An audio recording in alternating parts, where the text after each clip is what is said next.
As you can see here, we have a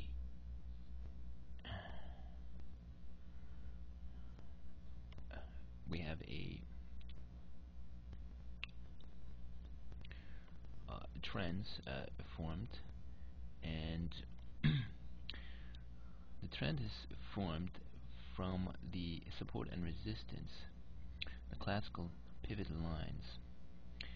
You see the support and resistance from here, starting here, okay, is connecting a high from the last resistance line to the high from the last resistance line used, and then this projects. Now, as long as the price is under this, the trend is lower, because that is the definition of a trend. Highs connecting highs lower than the line equals down trend down.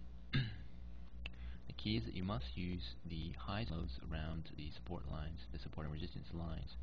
So what happens is that the next resistance lines made was here. The next resistance line made or connected that I connected that was here. So we connect the two highs, create the downtrend line.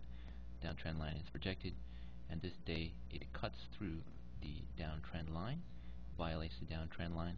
So then we make an assumption that this is an uptrend, and so we go to connect the lower lows, the supports, and we have a support here to here, but this is not the one we want. At this time, this support was used. Okay, so at this time we would use that, but we're now attempting to enter here and place a stop or wait for it to break the lower support line, connecting those at the lines, the support lines. So here is a line, here is a line, we're connected, and as you see, it never broke this line. It always continued upward. And you always want to, and if you want, you can connect the resistance lines, the highs at the resistance line. So here's the break of the resistance line, connect the high, and break of the resistance line, don't break of the resistance line, break the resistance line, connect the high, and as you see, it will form the upper channel, and then this method will form the lower channel, connecting to the line which you want. But when you're in a high, you're always concerned with this line, breaking this line to form the new downtrend. And as you see, there is no break of the downtrend. We're connecting the lows, connect the low, but there is no break of the downtrend. A new support line is a new low hits the support line, make a trend, connect the trend line, and we wait for the new prices to cut the trend line. But this does not happen. We can also connect the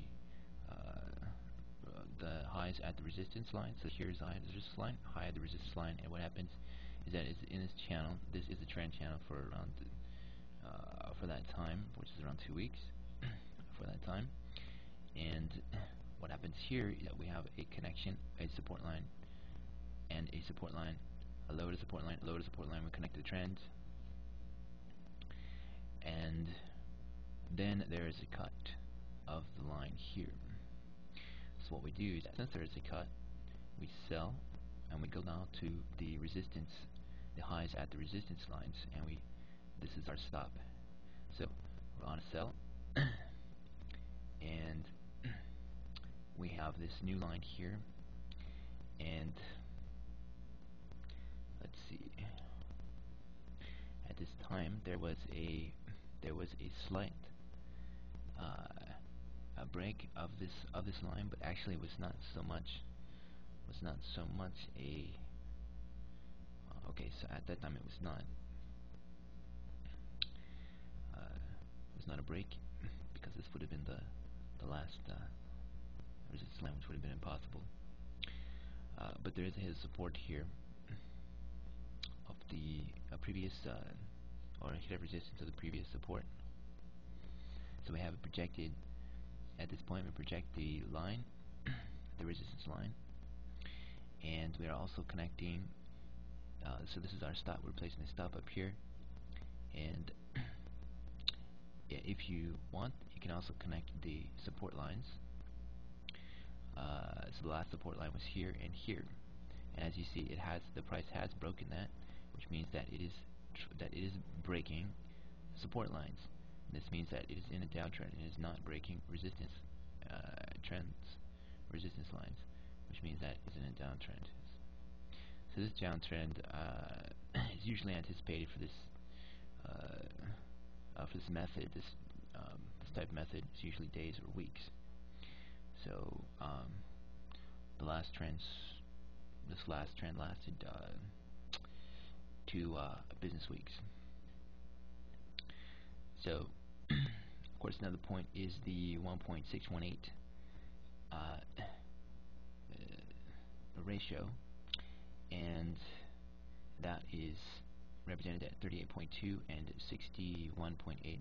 Okay, so what happens with this is we place it at the resistance line, and if there should not be any movement in a downtrend past the 38.2, and especially past 61.8. So there could be past 38.2. It could just retrace to 38.2, or it could retrace to 50%, or it could retrace to 23.6. Usually in the past, in these moves, in this direction, it was a lot of retracement at 23.6, 38.2, and mostly at 23.6. There was one at 50%, but there was never one at 60%. There was one time at this time 60%, but then that was an extreme spike, and proceeding in the next direction as soon as possible. So mostly, if there is a long-term violation of 61.8%, you'd want this one. You would want to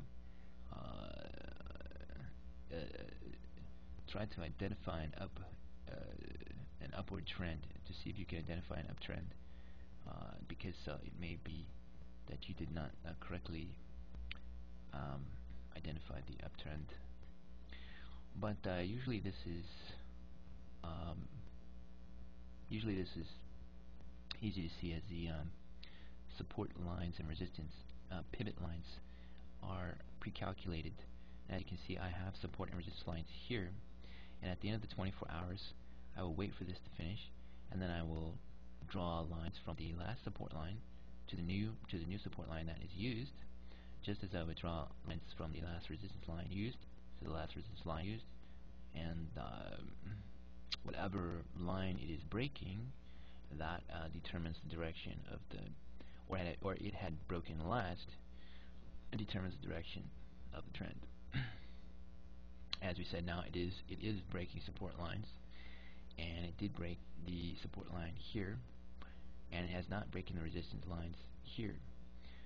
So as we had said, we have a stop up here, and we are looking to break support lines on a daily and weekly scale.